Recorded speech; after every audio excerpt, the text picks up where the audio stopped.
আপন চাহতো ভাইরা পূর্ব পরিকল্পনা অনুযায়ী শত্রুতা জেদ ধরে এরা আর কি আমার আব্বুরে মারপিট করে এবং জায়গায় মৃত্যুবরণ করে।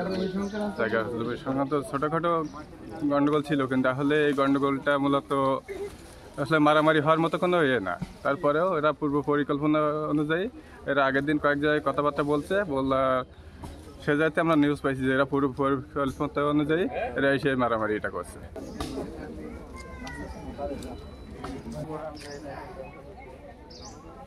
ছোট্ট একটু বিষয় নিয়ে রাস্তার পাশে আমার মনে হয় 5 ফুট মতো বালি আছে, সে জায়গায় টলি যাওয়া আসা করতে পারে। ওদের খালি একটা মোটর সাইকেল আর একটা সাইকেল যাওয়া আসা করে, এর জন্য এদের সমস্যা হওয়ার কোনো আসলে পর্যায়ে আসে না। তারপরে এরা আর কি পরিকল্পনা করে বালু ছড়ায় নিয়ে উসলত শুরু করে এরা আর কি মারধর শুরু করে আমার আব্বুরে জায়গায় একেবারে মেরে ফেলে।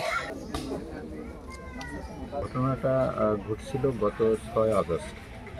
তখন মূলত পোস্টমর্টম ছাড়াই লাশ দাফন করা হয়েছিল।